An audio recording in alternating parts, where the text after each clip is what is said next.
Há 100 anos, o Brasil vivia um período de transformação profundos, refletindo tanto em sua economia quanto em sua sociedade.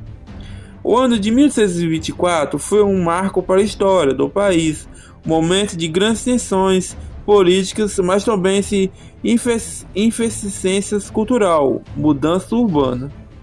Nesse vídeo, vamos explorar como era a vida dos brasileiros em 1824. Destacando os aspectos sociais, econômicos, culturais e políticos que marcaram esse período. Em 1824, o Brasil ainda vivia sob o regime da República Velha, um período de forte domínio político dos oligarcas rurais, especialmente as de São Paulo e Minas Gerais, que alternavam o poder em um esquema conhecido como política do café com leite. Arthur Bernardes, eleito presidente em 1822, governava o país em um contexto de grandes instabilidades. Seu mandato foi marcado por tensões entre o governo central e oligarcas regionais, além de uma crescente insatisfação popular. O país vivia sob uma política de controle autoritário, com a repressão aos movimentos populares e os opositores do governo. O movimento tenentista, liderado por jovens oficiais do exército, começava a ganhar força, buscando reformas no sistema político e maior participação do exército na política nacional. Em 1924, ocorreu a Revolução Paulista, uma das várias manifestações da insatisfação com políticas oligárquicas. A economia brasileira em 1824 está profundamente ligada à agricultura, como o café sendo o principal produto da exportação. O Brasil era o maior exportador mundial de café e, como tal, a economia dependia fortemente dessa commodity.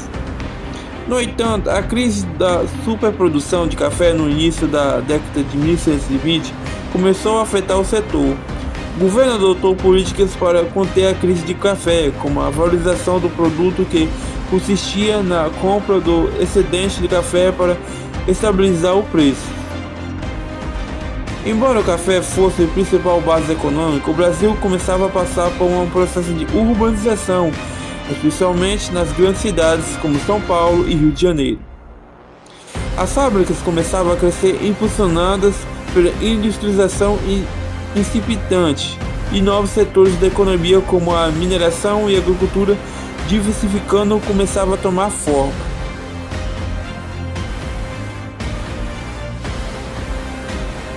As cidades brasileiras viviam um processo de transição. Em 1924, no Rio de Janeiro, a capital do país, o cenário urbano estava se modificando, com construção de avenidas e novos edifícios, especialmente no centro da cidade. Com parte do projeto urbanístico do prefeito Pérez Passos, o Rio começava a se tornar uma cidade moderna, com a introdução de serviços de água encanada e luz elétrica e transportes públicos, mas ainda era marcado por profundas desigualdades sociais. São Paulo também vivia um crescimento vertiginoso, impulsionado pela imigração de europeus, especialmente italianos, que ajudaram a construir a indústria e expandir a infraestrutura da cidade. A urbanização trouxe consigo problemas com falta de planejamento urbano e moradias precárias, e uma crescente consideração de pobreza das periferias. Ao mesmo tempo, as grandes cidades se tornavam centros de novas oportunidades de trabalho, especialmente nas fábricas, como chegada de novos imigrantes e trabalhadores de diversas regiões do país. No entanto, no interior do Brasil, a vida era bem diferente das grandes cidades. A maioria da população ainda vivia em áreas rurais, trabalhando principalmente na agricultura. As grandes propriedades rurais, como suas vastas plantações de café, eram dominadas pelos oligarcas, e a exploração da mão de obra rural posta por trabalhadores braçais era constante. O trabalho nas fazendas era marcado por jornadas exaustivas, com os trabalhadores vivendo em condições precárias. O Brasil rural era um país profundamente desigual, e a vida no campo era muitas vezes dura, com pouca ou nenhuma infraestrutura, como escola ou hospitais. A vida social era mais restrita, com festas tradicionais, como as festas de São João e os bailes do interior, sendo importantes elementos da cultura local. A educação no Brasil, em 1624, ainda era limitada, desigual. A taxa de alfabetização era baixa, especialmente nas áreas rurais. As escolas públicas eram precárias e o acesso à educação superior era restrito. Com a maioria dos brasileiros não tendo a oportunidade de frequentar escolas, além do ensino primário. No entanto, a década de 1920 também foi um período de mudanças para a educação, como o crescente movimento de reformas e modernização. No Rio de Janeiro, o governo estadual implementava projetos para expandir a educação pública, enquanto em São Paulo a educação para a classe trabalhadora começava a ser mais valorizada. O país ainda estava longe de um sistema educacional universal, mas os primeiros sinais do progresso estavam surgindo. O Brasil de 1924 também começou a viver uma revolução cultural. Em São Paulo, o movimento modernista ganhava força com artistas, escritores e intelectuais, desafiando as convicções tradicionais e buscando novas formas de expressão. A Semana da Arte Moderna, realizada em 1922, ainda estava fresca na memória de muitos e a ideia modernista começava a se espalhar pelo país. No Rio de Janeiro, o samba, uma das principais expressões culturais brasileiras, começava a ganhar popularidade e o rádio começava a ser introduzido como um novo meio de comunicação. A música popular brasileira estava em ascensão, com gêneros como o choro e o modinha e o samba se destacavam nas ruas e nos clubes. O Brasil de 1924 era um país de grandes tensões políticas. O movimento tenentista, formado por jovens oficiais do exército, estava crescendo e representava uma crítica ao sistema político vigente.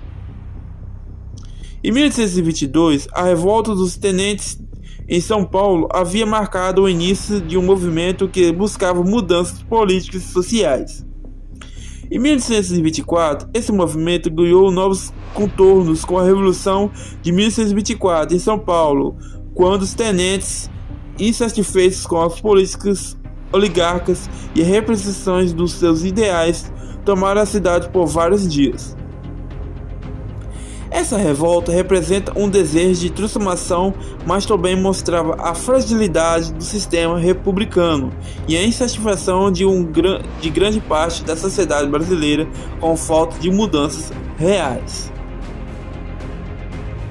A vida cotidiana do brasileiro em 1824 era marcada por grandes diversidades dependendo de onde a pessoa vivesse.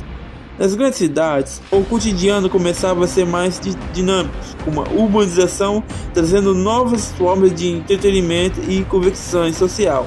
Já no interior, acessos religiosos e tradições culturais ainda predominavam, mas também se sentia os efeitos da modernização em alguns aspectos da vida rural.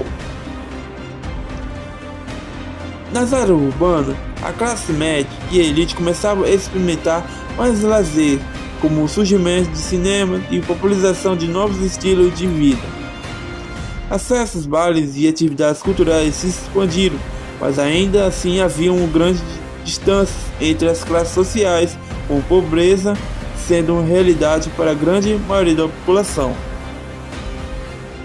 O Brasil de 1924 era um país em transformação, onde o peso da história e a busca por modernização se encontravam. As tensões políticas, sociais e culturais desse período ajudaram a moldar o Brasil que viveria nas décadas seguintes. Enquanto o país ainda enfrentava grandes desafios, como a desigualdade social, a falta de infraestrutura, o dinamismo das grandes cidades e as dispersas das consciências sociais ajudava a apontar para um futuro de mudanças e, quem sabe, novos caminhos.